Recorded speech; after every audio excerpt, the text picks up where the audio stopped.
It doesn't feel like control when you're doing it. It feels like care, like checking in, like trying to keep the connection from slipping away. But when the fear gets loud, you start managing everything. Their tone, their timing, their distance. You over-explain, you over-text, you over-apologize. That's what the need for control can look like when you carry an anxious preoccupied pattern. It's not about power. You're not trying to control the other person. It's about trying to calm the panic before it takes over. The Attachment Trauma Lab, our group coaching program, is now open. So if you're trying to make sense of your patterns and break free from them for good, the link's in the channel description. Just copy and paste it into your browser. Now, if this trait is active for you, you probably don't see yourself as controlling. You see yourself as caring, communicative, invested. But when fear of abandonment gets triggered, your nervous system doesn't just panic. It tries to take control of the entire emotional environment. You might pressure for immediate replies because silence feels like rejection. You might force emotional check-ins, not to dominate the other person, to settle the anxiety that starts to spiral when things feel uncertain.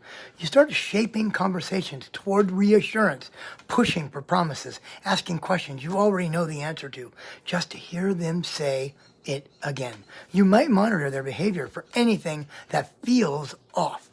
And when it does, you address it before it becomes a threat. Even if it wasn't one to begin with, you control your tone to avoid conflict, then raise it when you feel ignored. You try to time your messages just right, not to manipulate, but to manage the risk of being left unseen. It doesn't feel like control. It feels like survival. But here's the truth. The more you try to control the emotional rhythm of the relationship, the more unstable it becomes. Because what helps you feel safe can make your partner feel policed, pressured, or emotionally managed. That's the impact of control in anxious preoccupied individuals. It's not forceful or cruel, but it's still built on fear, not trust.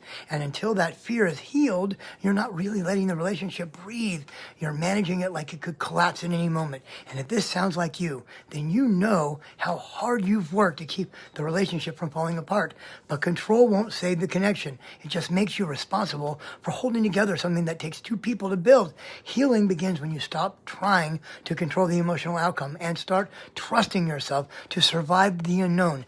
You don't have to manage every moment to feel safe. Letting go of control doesn't mean letting go of care. It means trusting that love doesn't need to be managed.